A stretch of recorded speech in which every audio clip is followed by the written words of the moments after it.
are watching AI TV. AI TV. Education is the key to unlocking your family's financial future. At Burlington Community Financial Center, we help families resolve their financial complexities by working with them to create clear and meaningful financial goals. Thanks to our unique educational platforms and financial workshops, families can begin to live debt-free and have enough money to secure their emergency fund and long-term savings. At Burlington Community Financial Center, our mission is to educate families and guide them to achieve their financial dreams. Contact us today to learn how to live financially independent.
And thank you for joining us. My name is David Rubura. We are live from our AITV headquarters down here in Boston, Massachusetts. Good afternoon and good evening from wherever you're watching us from. It is again another Saturday where we are live from our studios. We discuss the key issues that happened, especially mostly in Uganda, at least for this year, because we want to know and understand the issues that are following up or going on in the country of Uganda. And we appreciate all the time you put in to watch our shows, share our shows, and sending us your comments and suggestions. But tonight, let's get after it. It has been a very wonderful week. Some people, of course, the story of Fred Kajubi is now kind of declining because so many sources are coming up day in, day out, and different stories are developing every now and then. So the story is no longer as big as it started because people are now wondering who is who and who is handling what. So let's put that aside, and you know, we may talk about it during the show, but we woke up this morning for people in the United States with the sad news that the Assistant Inspector General of Police is dead. The whereabouts now, this is not the first Inspector General or the first Assistant General to die. Remember the days of Andrew Felix Kawesi, who was also murdered. Now the questions are different today that it did not involve a gun. He died of blood clot. Now, this is a common problem in Uganda. Many generals or army officers are dying like that because, who knows, are they just poisoned or it's just natural death? In Africa, it's very hard to find somebody dying naturally. Not because they don't die, but because of the mindset of many of African people when it comes to death. Let's get after it. I'm joined in the studio by Apollo. I'm joined by Daniel Sebuguao and Richard Miyomediza, all political analysts and in different fields, from foreign policies to international politics to local politics. And we're going to be joined live online from one of the former Ugandan diplomats to discuss and dig deep into the key stories. But gentlemen, I want to thank you for joining me today. It has been a very wonderful week my side. I can't complain. Martin will be joining us shortly, but let me start with you guys in the studio. I'll start with the guy who is far from me. Richard, how was your week? My week was very interesting, especially this morning when I woke up and I saw the murder of the Uganda people, the Lion of Somalia, himself being taken to the mortuary to be taken into parts and pieces. I was very happy that this man at least deserved what he was always preaching, killing Ugandan people for the cause of liberating themselves, and he himself, God puts him down and he's gone. I was very pleased. This is me. I'll come back to you on that issue because I don't know why you were so happy, but Daniel, you woke up also on the same news that Paul Lokech was gone. Yeah. How was your week? My week was amazing. A lot of working, and I'm looking forward to the weekend with the storm coming this weekend. But the death of Lokech sends signals, and it's so sad because he's a career soldier, he's a family man. He has done a lot for the country Uganda, especially in Somalia, and for the region as well. So he is a celebrated career soldier whose engagement in Somalia was very influential. Right. Not only for the country of Somalia, but for the entire region, because a secure Somalia ensures security in the region. But for Uganda, I don't know how Ugandans are benefiting from that. But all right. Sure, I want to thank you, Daniel. And should celebrate. I understand that the news came in not in a good way for you, but let me start with your entire week because there's so many things that have been going on in Uganda, here in the United States, and everywhere in the world. But you know, from Afghanistan to now Paul Lokech, how was your week, Janelle? My week was good. Yeah, throughout the week everything was fine, and everything is okay. So right. Just the news of Lokech, and it's not good for the entire region, but God gives, God takes. All right, sounds good. Let me start with you, Richard, for my discussion before I go to have Martin on. You celebrated the death of a general who worked so hard to stabilize Somalia. He came back to Uganda, and for the first time, when if you remember the story of Katumba Amara when he was almost murdered, he, at least for the first time, Uganda police was able to release a video of the culprits. This happened in his government as Paul Lokech, as Assistant Inspector General of Police. So why were you happy for the death of such a giant in the security system of the country? Let's begin with Somalia. The problem of Somalia, Museveni was what putting Uganda into a check with the international community. Every time we raised the problem of Museveni being a dictator and killing people into Uganda and submitting Uganda into poverty and everything, they always said, but it's working for us in Somalia. So Museveni was using Somalia as a place where he could get money, buy weapons of the mass destruction into the country, and keeping the blind eye on the international community so that he could stay into power. So the issue of Lokech being in Somalia was not a Ugandan to benefit. Okay? It was Museveni to benefit. The other thing of him being dead, Uganda is our country. We are in the United States of America. We have seen how democracy works and human rights, human dignity is. You cannot go into the army and get a general in the morning, and in the afternoon he's putting on a police uniform without attaining any school of police, going to any school of police, knowing how the police works. He goes there as a director of operation to kill and arrest Ugandans. How many people are in jail? How many people have lost their hands? How many people are in their grave because of that one man? He called himself the Lion of Somalia. People are being taken to mortuaries every day. People are already rotting in their graves. People are sustaining wounds that will never, or disabilities that will never recover, to show the president that, look, I'm working for you. Okay? All right. Now he has been paid by things. Either it's an act of God, number one. The second thing, a purge. He might have been purged by the government himself, or it must have been delayed to go to the hospital. For example, vaccination. I got vaccinated, and I got 2 blood clots because of vaccination. But because the hospitals were near, I got a clothes downtown Boston. Just a few meters away, there was a big hospital that could help me survive clothes without a permanent disability in my body.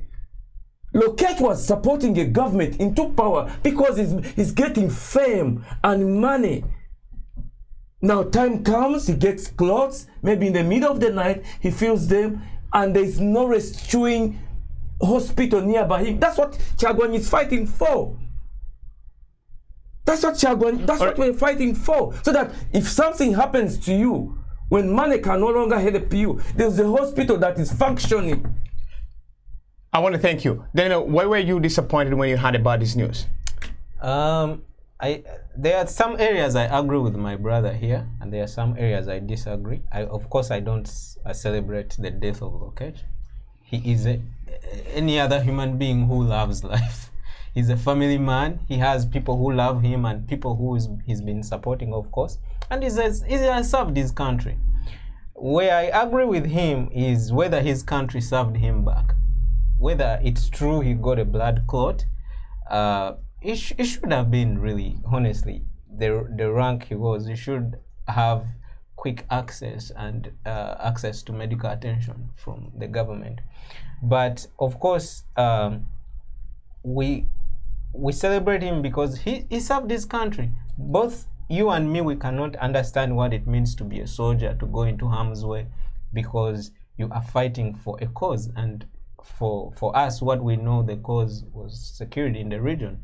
And if Somalia was safe, Uganda would be safe, Kenya would be safe, Rwanda, Tanzania, and we could do business. But my concern is whether Ugandans benefit from this service Lokech did, both because I know he served in Sudan before he became deputy IGP. He served as a military attaché in the Ugandan embassy in Russia. He served in Somalia twice, and actually at some point the president of when he was dispatched back to Uganda, the president of Somalia called Museveni and he particularly asked him to bring back Lokech, because he somehow won the hearts of the people of Somalia, not just out of fighting, but creating a relationship and showing them that we are not here just with guns to fight. We are here to help you. And that's, for me, that's the man I know. The other things about torture and all these things that have been attached to him, I cannot authoritatively say that I have evidence, but because the system he's been working in is attached to this, it is well known for such things, that would be one of the areas where he would be not celebrated. But I would celebrate him for fighting for the peace and security in the region. All right, so I want to thank you, but you know, it's a very sad story, and I think I'll ask Apollo, what is your take on this new development? Now the country is mourning the death of such a very strong giant in the history of the Ugandan police, in the history of the Ugandan army, in the history of the international security systems. What comes into your mind? I think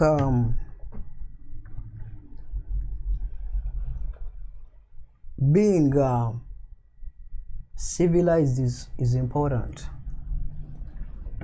Sometimes when you change a country and you come to these countries which we say they are civilized, or first world country, and you remain articulating issues as a border rider in Kabula Maido, it is also a problem. If you don't have information about something, we all had Lokech was found in bed dead. I've never had even a single case taken to court that Lokech killed this so and so. Felix Kawesi, even right now, the AIGP, the late, right now there is a case in the court that he killed one of a certain family member. By the time he died, there was a case. People were pinning him over that. I've never heard about Lokech's anybody complaining about him. So when I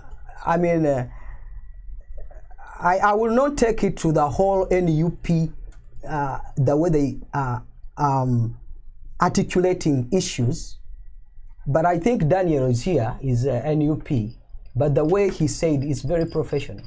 All right, so before you get the whole information finding out the whole information about whatever it is, because they have not even made the postmortem, they have not even say anything. So I think I cannot mention out who did this, or he died this, or he died this. I mean, we lost a lot of people even here found in bed died, you know. All right, sure. I want to thank you guys, but I want to bring in, take this ability to bring in Martin Yakureka. Martin is a former Ugandan diplomat. Martin, thank you for joining me again. I know a couple of days, the last time you and I talked was about Freddy Kajubi-Lumbuye, but it's very interesting to have you again on the show, because now this is the right time to think about the future of the country. Generals are dying. You at least have a better understanding of these key political issues that are going on in the country. So I want to ask you this question first. How, according to you, when you heard about the news of the death of General Paul Lokech, what happened? What transpired in your minds when that happened? Because this is not the first time things like that have happened in the country. Yeah, thank you so much. For our viewers, my name is Martin Yakureka. I'm an academician and analyst now, and I'm also a consultant on international development. He likes to call me a former diplomat. Oh God, it's a long time now. Yeah, but it's so. I greet my co-presenters or co-participants in the studio, and yourself, sir. And permit me to say that it is really indeed a sad day for the death of Paul Lokech. I didn't know him that well, but in civilized societies, we do not celebrate death. But of course, we are still a backward society, and things happen. But of course, tuja kwejayo feka, we must work on ourselves by ourselves. So those of us who still have that backward thing will learn from the rest of us that we do not celebrate death, even if it is to our enemies. In fact, for those of you who don't know, when Mr. Museveni was fighting his liberation war, when they got in the north of Uganda, there was a lot of resistance, because word had gotten round that Mr. Museveni, although he was liberating, he actually wanted to extinguish or kind of obliterate the Northerners. So rightfully, the Northerners decided to fight for their nation. And there was a rebellion, a very serious rebellion by former soldiers who called themselves actually, I think, UNLF or something like that, and they fought back. Yeah, and they were being commanded by one Okello, who was youngish. He kind of looked like Paul Lokech actually, but he was such a very powerful fighter. So he gave the NRA a bloody nose in the north. And that war, I think, was commanded by one of those gallant NRA fighters. I think even Mr. Salim Saleh was one of them. And the late Rwandese maverick who went to start the Rwandese revolution, Mr. Major General Rijema, was one of the commanders of that northern affront. Now, when they fought really hard, and Okello was killed, the commander of those guys who were fighting for the nation of the North, as you would call it. But when Museveni learned of this, he instructed that the gentleman be accorded a full military funeral. And that's what was done. He was accorded a full military funeral because he was recognized, of course, as a fellow fighter and a very smart fighter. Right. And that's what civilized people do. They even treat their enemies, even in death, they treat them with respect. Now, the second point I would like to say is that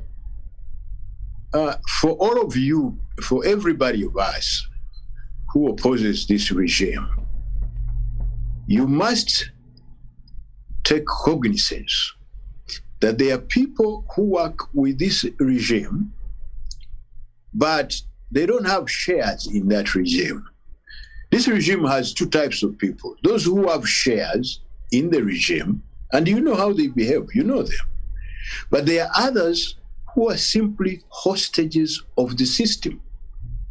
Now, when you fight this regime, one of your missions or one of your goals must be to liberate those who are hostages to the system. So when you have a blanket view, like a market man, you have a blanket view that everybody who works with this regime is very bad, you cannot effectively be a liberator in this struggle. Because you must be able to distinguish good people who are hostages of the regime. For those who knew Lokech, they tell me he was a humble guy, and you could see the humility in him. But he was professional, he liked what he was doing, but clearly, this man was a hostage of the regime. But, people may have a reason why they're happy for his death. He is a man who came out clear and said it: prepare your wills and coffins before you come to streets. Shouldn't that explain to the people why they're complaining or why they're happy about the death of this gentleman? Because he was happy to kill them if they came to demonstrate against the government. What comes into your mind when such a sentiment happens? You see, clearly we cannot fault the people for feeling a degree of happiness because of the actions of the late, the utterances of the late. Those utterances were very bad. And you cannot fault the public of Uganda for feeling angry or for feeling happy about him. But again, we are two kinds of people when you come to this struggle. Those of us who appear on TV and radio to speak about it in an analytical manner like we are doing right now are different from the general population. And when we appear like we do appear now here, it's not by mistake. We are privileged. And if we are privileged, we must behave like privileged persons. We must not pander to the gallery. In any case, the gallery looks at us and learns a thing or two about what should be done. Right. Now, the last point I wanted to give about Lokech, Paul, is the African elite have a little problem about their health. They take it for granted. And I recall very well when I was still back home, I was in the same boat. They take my health for granted.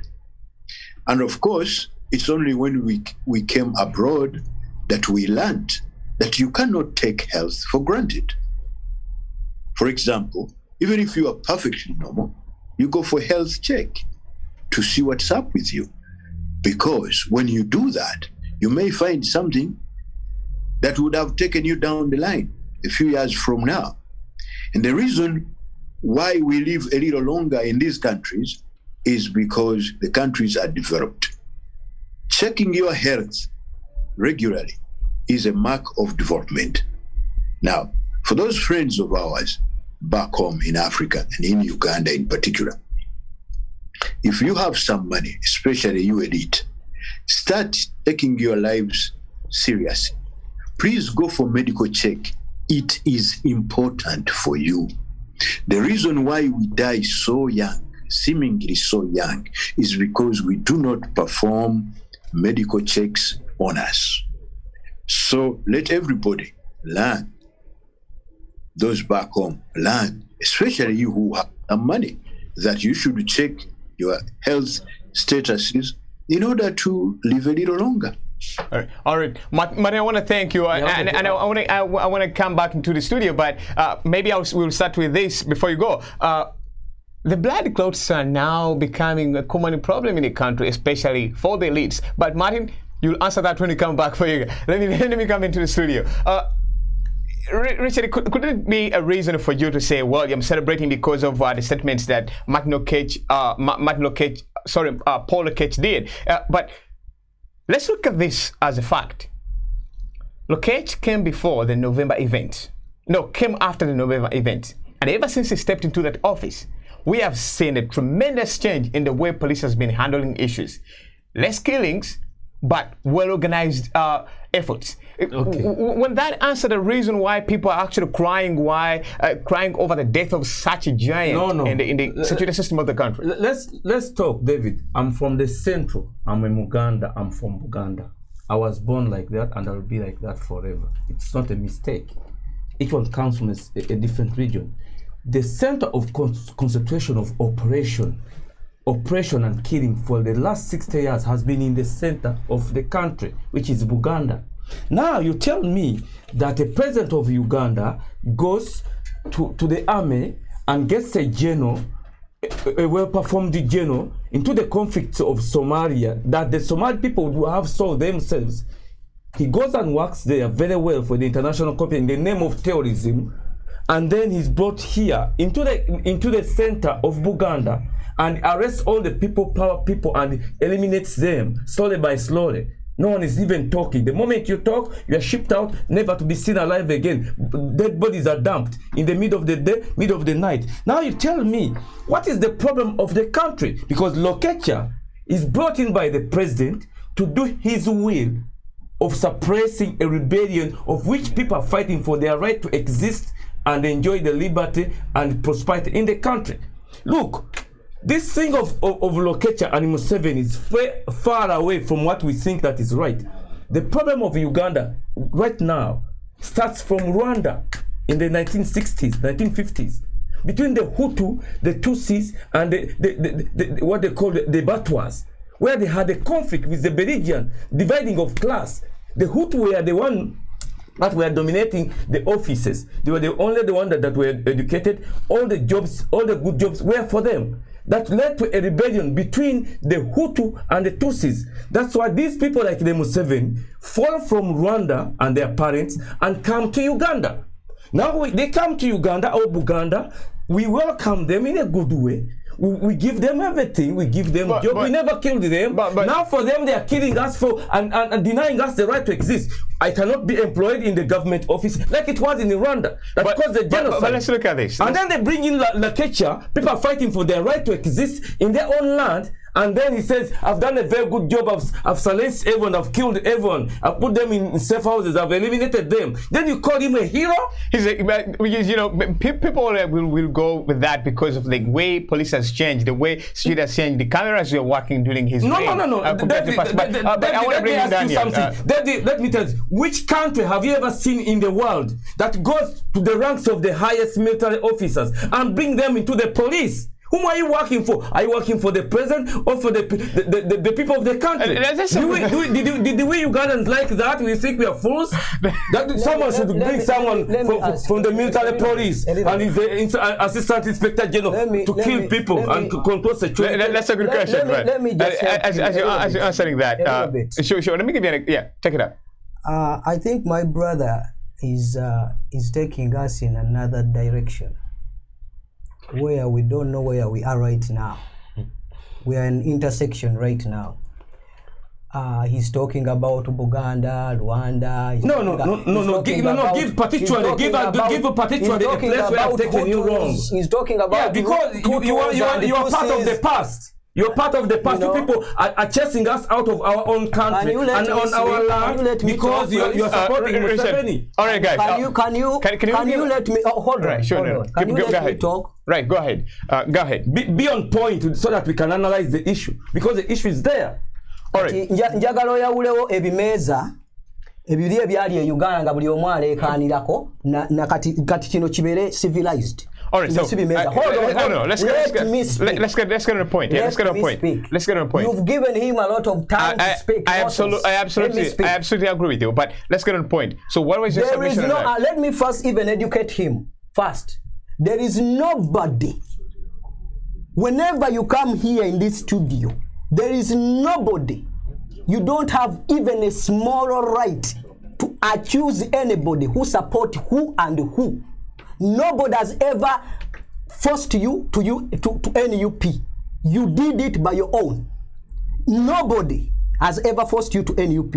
If you are supporting NUP and when someone comes out to speak and say, Museveni, you don't have any right to accuse me of Ampagira Museveni. That is my political rights. You came from Uganda 21 years ago. You've never even gone back. You don't know even that the country you are in, you're talking about democracy. You don't know even the country you are in, they believe in political rights. Accusing me of supporting Museveni, that is my human rights. You're talking about human rights. All right, so hold on. No, okay. I want to educate him. Because I have limited time and you're running out of your time. Next time he comes here, let him respect as people. You've never heard me pinning you on the point who you are supporting, who you are doing what, whether you are supporting Chagulanyi, support him, that is your political right. All right, I want to thank you, Apple, for your submission, but I want to get off this topic because we've spent a lot of time on it. But then, what's your point on this issue of Lokech? I mean, this is not the first general who has died. We remember Andrew Felix Kawesi, but to be straight on record. Lokech has not been sick for just one day. He has been sick, at least for the information we're getting from our different sources. He has been sick for quite some time, for like a month. So he has been getting the care he deserved or he deserves. Just naturally had to die. But then, what's your last point on the issue of Lokech? Well, we have seen a number of people dying over time. We have seen generals from generals to generals. Some have been killed by gun. Others just die naturally, or others, it's claimed they are killed by poison. So what's your last point on that? Well, I don't want to draw into conclusions to say things that I'm not well informed about here. But obviously there's been a sequence of events of how these veteran and most influential generals have been dying. That's also a red flag that would attract attention, but would need time to analyze and get clear facts.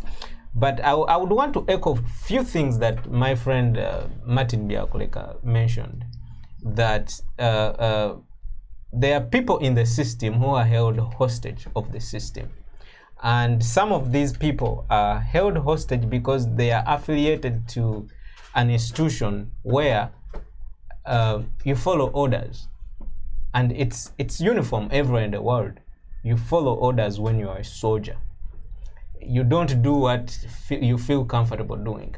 And some of these people have ended up making mistakes which have made them become prisoners of the system. Because if they don't hold the system to stay around, these people will land into problems. Look at people like Kaihura. Look at people like this man who killed people in Kasese. Look at these young DPCs in Kampala. These people have committed crimes that might land them to be accountable in the international system. And for them to escape that system, they have to make sure that the system that led them to do those things is around because it's their protection. So I would not directly blame some of those people, but I would blame the system. But of course, the other thing I want to echo is the health. Most of these people in government, most influential people, they don't mind about their health. All the system in our country does not give people a chance to, have these regular checkups, because the health system, these things are expensive in Uganda. Here in America, you can have a primary care doctor and you can have appointments every month to check on your health. but that system is not in Uganda, and the few hospitals that have that system are very expensive. And to a man of the caliber of Lokech to not be able to have that, because if you've been having regular health checkups, you can't just be hijacked by a blood clot and boom, you're dead. All right. So probably there is weaknesses in David, I would ask you to make a comment here. And I'll end there. Okay, so we want to change the topic, but no. I just wanted to make a comment here because this is very important. There are two issues that we are facing in Uganda. Everyone can agree. We are fighting a Muhoozi project of which generals are being eliminated. And then we are fighting a Museveni project of making the Tutsi the elite of the region in the area, like he's doing in Uganda and what is being done in Rwanda, which is unfair. And the problem today that we are facing in Uganda are there are two types of people. There are two types of Baganda that were born naturally in Buganda. And there are another type of Baganda of Rwandans' original parents that are in the show, that are the one that dictating us, our future, how to we exist in our own land. Then they are siding with Museveni because he's eliminating us. We shall not agree to this project. You are fighting. You are part of that project. You are part of that project. You are part of that. Your ancestors were from Rwanda. We welcomed you into the country. Now you are kicking us out of our country. Talk on behalf of Ugandan people. Chagwan is fighting for everyone to be in the country guys, I want to thank you. I want to thank peacefully. you. Not you eliminating everyone out of the country. I want to thank you so much. All the food. I want to thank you. No, it's not all the food. Gentlemen, next time I'm going to stop you from coming to the studio because you destroyed my way of programming the show. No, I'm sorry for that. All right. So take that nonsense. I want to thank you. I want to bring in Martin again. Martin, we want to change from Paul Lokech's issue to President Museveni's last week's argument. President Museveni was so keen and clear when it comes to torturing of people, violation of human rights. This is a gentleman who has been in power for more than 35 years, and he's so much interested in keeping peace in the country, making sure that people enjoy their rights. He comes out today and he says, enough is enough. Police must respect the rights of the people. Police must work for the people, don't torture people. And this comes after a few weeks ago, Lumbia was lost and people assume that he's under torture by the same government. What do you make of President Museveni's speech when it comes to violation of human rights? That speech which Mr. Museveni made was not for Ugandans. That speech, because every speech has an audience. The audience of that speech was for donors and lenders. We know it on good authority, depending on some of our friends we interact with, that Mr. Museveni was already under pressure, that his regime would be facing several travel bans on his people. And of course, you see, in the international system, there's two types of countries, even with those who don't matter. There are those countries that are friends of the powerful countries, like Uganda, the Ugandan regime right now. They are friends with the Americans. They are friends with the Western democracies because they use them as proxies for their interests in Africa. So they don't handle them with the same gloves they use for other countries.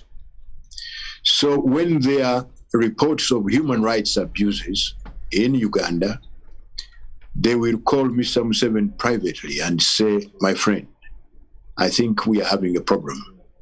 Especially now that Mr. Biden is concerned with the issue of human rights, because Mr. Trump was not concerned about that. But now Mr. Biden is concerned, and they definitely had a small talk with him and said, hey, you are a very good friend of ours, but we are disturbed by your human rights record. We may be forced to reevaluate our friendship. That is diplomatic speak. So when he heard that, he had to do something about it. And this is the result of that speech, and also the result of taking in the Afghans. So you want to call that a success for the president, who is now going to be taking control of the country for the next 5 years? Yeah, what I'm saying is it's not a success. He was trying to impress his friends, the donors and lenders, who had expressed concern about his human rights record. Mr. Museveni is not a darling of that human rights talk. It's not from the bottom of his heart. And you will recall that when the Honorable Kyagulanyi was arrested and beaten up badly in Arua, the president is on record for praising his personal guard for treating Mr. Kyagulanyi properly, where properly meant torturing him and, doing all undespicable things to him. Therefore, when he was talking against human rights abuse, he was not speaking from his heart. No. He was pretending. Let me use simple English. He was pretending because he wanted to impress the donors and lenders, who are his real bosses, to show them that he's concerned about human rights and is talking to his forces to behave properly. Yeah, sure, please go on. That speech was not meant for Ugandans. It was meant for the bosses of Mr. Museveni, to impress the donors that he's going to handle human rights. And also he did something else. So that speech was, of course, well received by the donors. And of course, number two, you know what happened with Afghanistan and so on and so forth. And he was very quick to offer refuge for the Afghans. Now, the two things combined together, of course, you see, they brought him very good commendations from the West, which was a few days ago privately harassing him over human rights. Now, where does this where does this leave the opposition that was so willing and happy, especially for the people of the National Unity Platform, who previously were so happy about the international community stepping in to help them host Museveni's government? Right now, Museveni's government is again in the driving seat with the international community. Where does it leave the opposition and in the political history of the country? I think you have asked a very intelligent question, because right now, once someone sees that, he starts to ask, so what about the opposition now? What's going on? These guys get back with Museveni so fast and so smooth, so readily, because he's their blue-eyed boy. Where does that leave us? Now, this is where I want to give you a very important comment. Everybody who is fighting for political change today in Uganda, stop looking at these countries as your primary friends or primary partners. You are your own primary partners by yourselves. You must do your own things on your own volition. You must shake up the environment by yourself. In fact, when you do that, that is when these people will also start taking you seriously. But for now, you have no friends in them. Their friend is Museveni. But I want to thank you so much. that was a great submission, and I believe many people who are watching us right now from all over the world and can pick a leaf from that, because the opposition is now in a lamba, is now in a dilemma. They have nowhere to go. They've been supportive. They've been jubilating over the international community stepping in. We have seen Honorable Robert Kyagulanyi and the team arguing, and the supporters, when they saw European Union and other American diplomats coming up to say, well, maybe now is the time to respect human rights.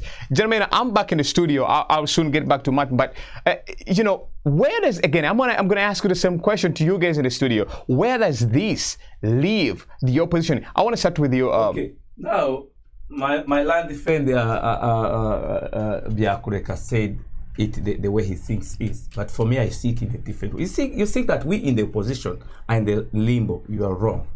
If you look at the security of the perimeter of Uganda now, from Karamoja, northern Uganda, South Sudan, and Congo. Something is boiling.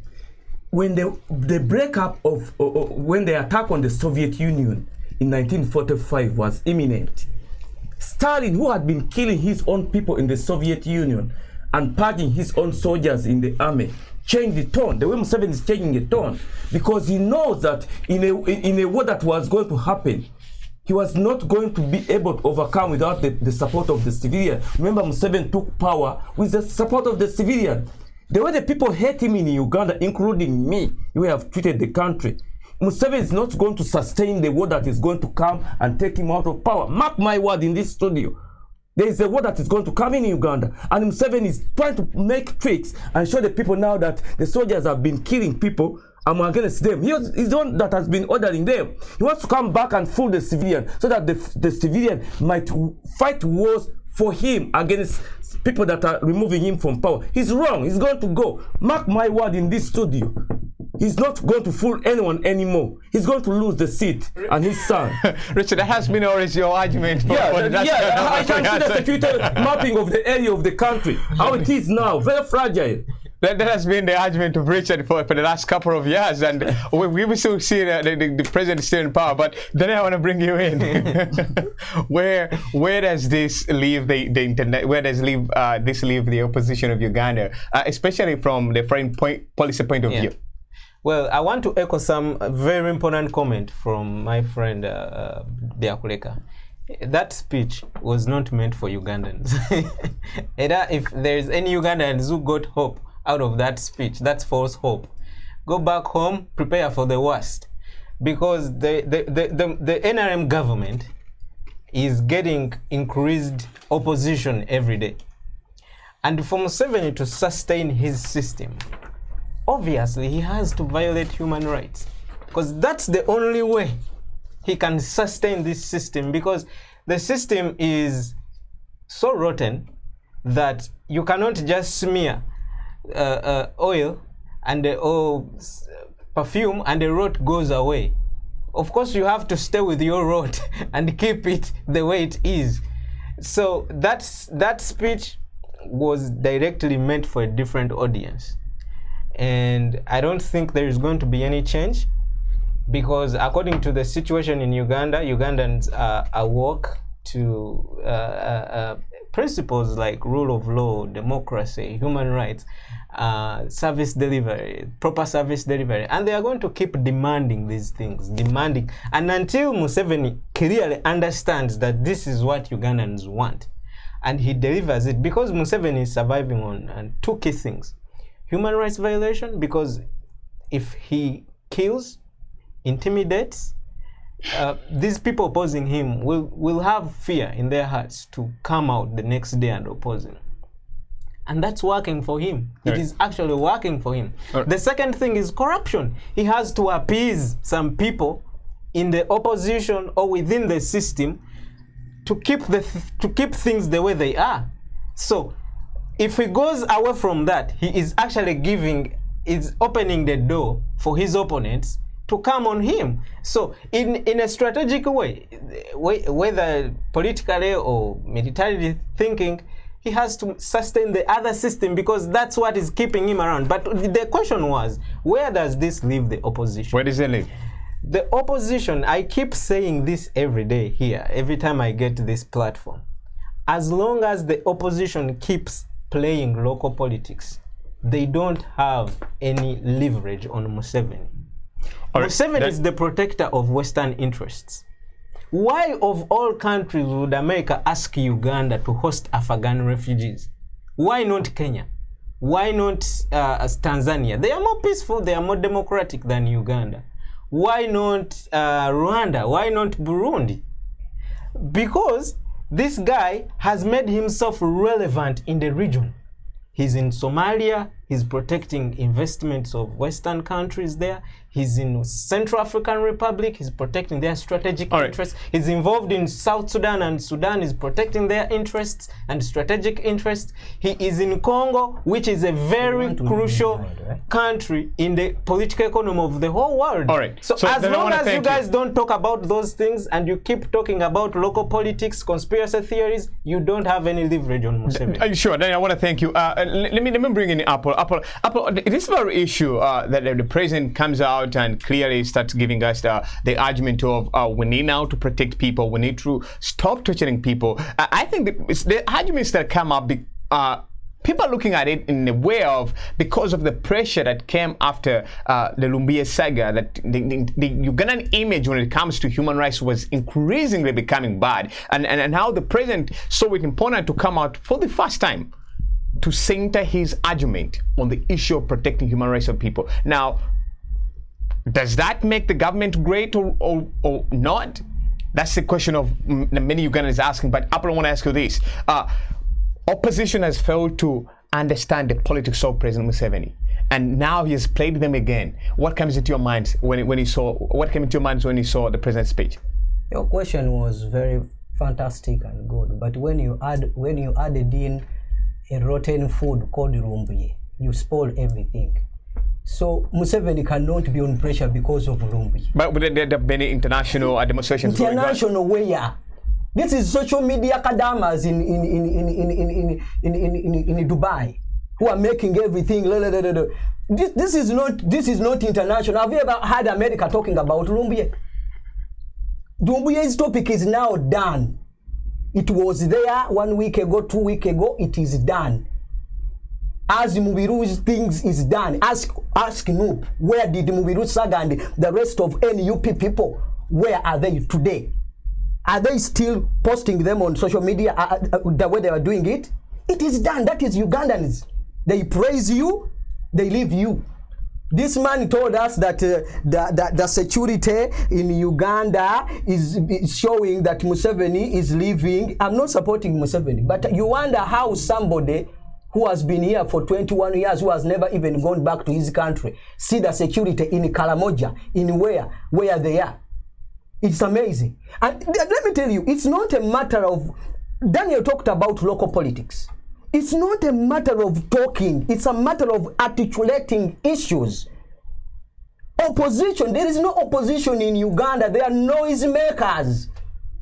Today they make noise, tomorrow they are done. Look, his boss, Kyagulanyi Robert, told us that Museveni, he stood even on, it was Al Jazeera. He said, when they steal my vote, Ugandans will rise up. Why did the Ugandan rise up? After elections, he stood in his home and said, who told you that he's gonna spend even 1 hour, one year in power? How many months are we remaining with? So when people of Uganda hear those things which they heard from many times, Besigye said you will see him passing, going to his place, this one comes on and says this one, they see, and at the end of the day, you cry, you are in the house, they locked you in the house, the people, somebody who has become a giant, promising people heaven and earth, then you are saying, oh, we are locked in the house, we cannot even go to the gardens, a giant person. So tell me, a layman, a boda man, a chapat seeker, how will they do to him? If you, a giant man, you're locked in the house and you are crying foul. So opposition should come and stop playing local politics and articulating issues. That is what Martin said. Martin said something very, very important. He said, if you Ugandans, you cannot stand on your own and fight Museveni, and you think you will stand in Loop Party, you stand in DP, you start in FDC. I saw so many people asking me on the comments, where is that one falling? I don't need to follow anywhere. I'm a Ugandan, a Pan-Africanist. I'm not supposed to be in a political party to bring out what I bring out. I'm a citizen. You get it? Yes. Yeah, sure. I want to thank you guys. Let me bring in Martin again. Sir, You've had the discussions from the studio, and now lastly, you're gonna give me your final say. This is far from what we've been discussing about, but there was money during the COVID time that was introduced by the same president who just recently came out to give a very outstanding human rights speech, and he said we need to give back money to the people. That's when they introduced the Myoga. As we speak today, east, left, right, center, money is lost. Corruption is now eating the country again. From the very man who has always promised Ugandans, I'm going to fight corruption from one term to another. Even his own initiatives, people are still stealing money. What's your view on that? I would like to take that as our last discussion with you. Okay, first of all, corruption, in my own analysis, is a tool by Mr. Museveni to divert the population from his power. Because when you factor corruption in the system, and you even supposedly allow those who are in government with you to line their pockets with the public resources, you are now bringing confusion into the population. People start looking at these resources as a financial benefit instead of looking at politics to remove you. Ugandans now, especially the elite, are more concerned with corruption, with embezzlement, stealing public resources, and they are not concerned at all with removing the Museveni regime, which is the mother of all problems in Uganda today. But because there are funds to be stolen, bring a Myoga, put the money there, let people steal left, right, and center, and preoccupy themselves with eating, then they will not look at you as you eat the bigger things. That is what is happening. So it is a diversion, making Ugandans who make noise about the money and forget the politics. Yep. That's what.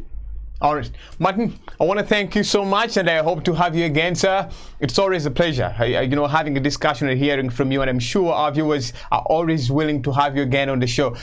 Hope to see you again when we have another point of discussion. Thank you, Martin. Thank you. All right, gentlemen, in the studio, the Myoga saga is now eating up, and I want to take each of you, I'm giving you 1 second to give you your last opinion when it comes to the Myoga. One second. No, there's something I wanted to speak here. My land friend said about something he doesn't know, about Pan-Africanism. The problem of Africa today being a backward country after colonialism was the mistake of Kwame Nkrumah in Ghana of Pan-Africanism, where they used the socialism system of governments in Africa. The socialist system of government, or what they call unitary system of government, one big government controlling all the resources and its people into government, is what has brought Africa to its backwardness to this day. All right. What is needed is a new system of government that has worked in America, which is federalism and self-government and capitalism, so that each area can control its own resources. Like Chagwen said, people-centered government, where people of the area can share the resources of that very area. So what's your opinion on the issue of the Myoga? Yeah, this Myoga thing that in Museveni is just fooling people. Why do you think that you are giving people Myoga, and then in Rwampanga, on Lake Albert, you are destroying the livelihood of the fishermen there? Or why do you close? I heard they closed one of these big NGO for this man. I don't know, Pio. His NGO was closed that was helping people, poor people. His NGO was closed because they didn't like him, because they didn't know where he was falling people power which way. Then you're telling you're bringing people Myoga. You're overtaxing them. Daniel, what's your opinion on the issue of on Myoga, the corruption, the money that is being stolen east-west? The government is losing a lot of money, and the taxpayer are also losing billions and billions of money every day. I think one of the main things that is making the Museveni government get more opposition every single day is the fact that they have these amazing policies that they put on table to help people, but in the end they amount to nothing, because their effort to help Ugandans is working in the same vacuum with their political interest. And their political interest is survival. And for them to survive, they have to use the element of corruption. And if they don't have that element, it is dangerous for them, for their survival. So you cannot be doing good and evil in the same space. Otherwise, you're not achieving anything. This Myoga policy program is one of the best policy program I've seen the government come up with, because a Myoga, when you look at it, it is like developing a talent. A Myoga is like a career, or when you translate that word, it's more like a career or a profession. So this money was meant to support people in specific professions. Like if I'm a carpenter, I can get this money to develop my talent being a carpenter. That's what the whole idea was. All right, sure. Because more of the other programs were focused on agriculture, but not everybody was doing agriculture. All right. So because these amazing programs are developed, but they are working in the same space with things like corruption, intimidation, at the end, the result, they are not going to achieve anything, but they are so good on paper. And that's what is killing the NRM government, and that's why they will never win the hearts of people. All right, sure. Upon your last submission on the issue of money being stolen, and this is not the first time, this is not the second time. It has always been the norm. Do you see any change that will happen soon? There is no change. There are some things I'm tired of talking about, just wasting time over something. All right. If you can bring more ministers, those were even counted to embezzlement, and you bring them to your current, new term. So what do you expect? So we are not going to just come here and just waste time over something. This is what I'm telling people. No matter how we talk about corruption day and night, one solution we should work on to unite Ugandans to chase Museveni away. Create all your political parties, they will fall as FDC, create whatever, line up with on behind of people like Kyagulanyi. You're gonna fall when Museveni is still there. Right. Unless when we mobilize ourselves as Ugandans and stand as one. All right. Apple, I want to thank you. Gentlemen, Martin, I want to thank you so much. Guys in the studio, I want to thank you. Now, to all our viewers, it's your time to do whatever you have to do right. Politics never changes. It's always like that. But you, as an individual, can create change in your society. You can build a road. You can, if your government allows you to do so. You can help somebody who is poor. For now, I hope to have you again next time on Saturday. Same time, same place. We'll be live in our studios here in Boston, Massachusetts. Have a great week and see you again. Bye for now.